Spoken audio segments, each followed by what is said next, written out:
Hello mga mi! Another day, another vlog! For today's video nga mga mare at ayan, pasukan na naman. Kaya gisingan na naman ang labanan natin ngayong umaga.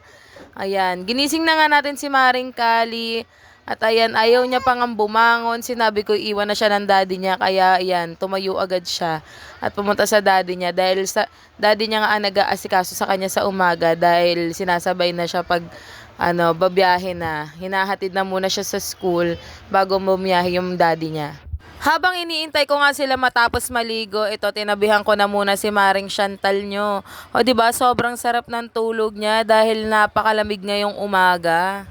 At ayan, tapos na nga maligo si Maring Kalinyo, kaya naman binihisan ko na siya ng kanyang uniform. Pagpasensyahan nyo na yung damit ko, butas. Nawarak kasi yan dahil sa kalikutan ng Mari nyo. Ganyan lagi ang routine namin. Siya ang tagapaligo kay Kali at ako naman ang tagabihis dito. At inaayusan ko na rin niya ng buhok. Minsan basa pa yung buhok niya kaya hindi ko na rin tinatalian. Ngayon nilagyan ko lang siya ng clip. O diba, ang pretty ng ating Maring Kali. Pagkatapos nga niyan Mari ay umalis na sila at ako naman ay nag-almusal na muna. Nilabas ko na nga muna tong aking juice. Pati na rin tong natira naming cake kagabi. Kinuha ko na nga yung baso dyan sa lalagyan dahil ayoko na maglabas ng baso namin na babasagin. Kaya ito na lang disposable lang gagamitin ko. Iniinom ko talaga tong juice tuwing umaga bago ako mag-almusal mga mare. Para naman ma-flush lahat ng laman ng ating tiyan, yung mga pinagkakain natin ng gabi. At alam nyo na, i-jebs na natin yan mamaya. Pati na rin yung kakainin natin ngayong umaga. At paalala lang mga mare, wag kayong iinom niyan kung meron kayong lakad. Dahil aabutin talaga kayo ng pagkulunan tiyan sa daan. Kung mapapansin nyo, medyo paubos na rin nga yung laman ng bote natin. Siguro mga halos magdadalawang linggo ko na rin yung iniinom. Kaya naman pag naubos yan ay bibili na ulit tayo sa Lander Superstore. Kasi mas mura po siya doon. 2 liters mahigit na yan, nasa 329 pesos lang. Kaya kung katulad ko kayo nahirap na magtunaw ng pagkain, ayan, mas magandang inumin nyo yung apple juice na yan. Ayan, kumain na nga rin muna ako nitong cake na sinandok ko. Onti lang ang kakainin natin mga mare dahil hindi na nga tayo pwede magpasobra ng kain. Tikim-tikim na lang muna tayo ngayon habang hindi pa tayo nakakapagpa-ultrasound. Kasi hindi pa natin alam kung ano yung resulta, kung meron ba talaga tayong gallstones or matinding acid lang ba to yung iniinda natin. Kasi grabe talaga yung sakit ng tiyan ko mga mare. Umaabot ng hanggang dibdib, hanggang likod na parang sinusuntok-suntok yung likod ko mga mare. Sobrang kirot. Halos hindi ako makalakad, hindi ako makakilos. Basta hindi ko na alam. Parang kung siguro kayo, parang gusto nyo ng ma-hospital ganun. Pero ako kasi tinitiis ko talaga. Tapos ayun, umiinom lang ako ng tramadol. After 30 minutes, yan, nawawala na yung sakit. Pero mahirap din kasi yung panay-panay yung inom natin ng gamot. Tapos hindi naman natin talaga alam kung ano ba talaga yung iniinda nating sakit. So ayan, tanghali na nga yan. Alas 12 ng tanghali at kakain na tayo ng tanghalian. Yung in-order natin menudo kay Dadag. Tapos yan, hapon, nakatulog ulit tayo ng hapon. Tapos nagising ako ng mga 3 p.m. Magliligpit tayo ng mga kalat sa paligid at pati na rin yung higaan natin. Ililigpit na muna natin siya mga mare.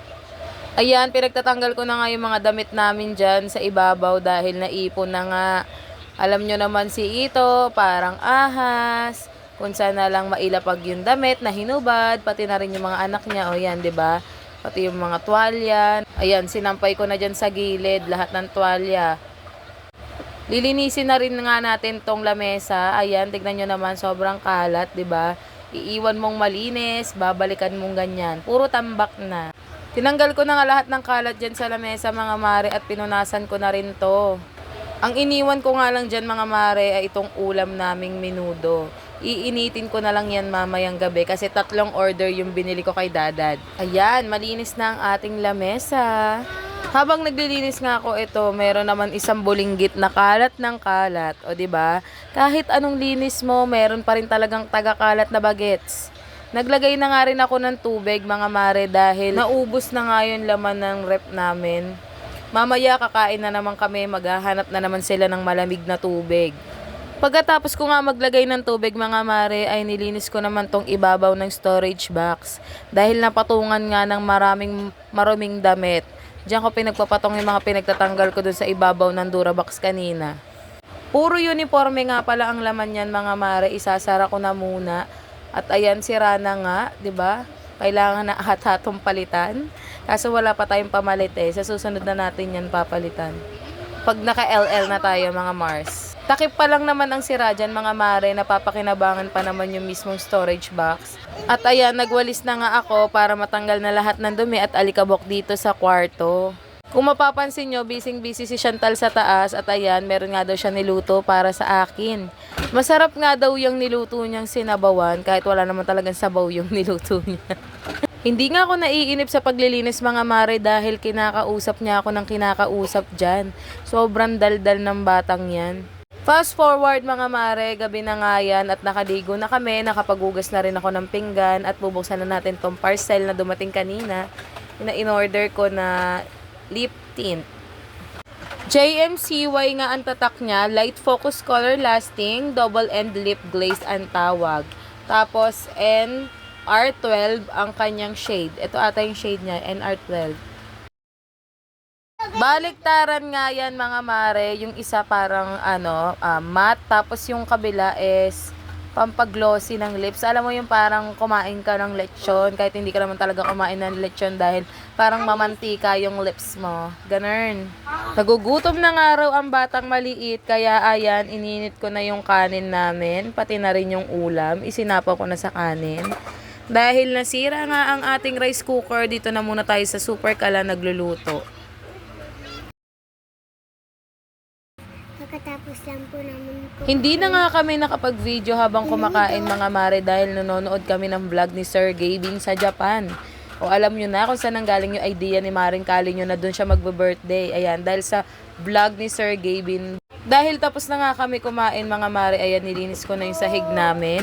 Tinanggal ko na yung mga kanin-kanin. Pinunasan ko na ng wipes para walang lansa. Yun lang mga mare, palike and share. Thank you!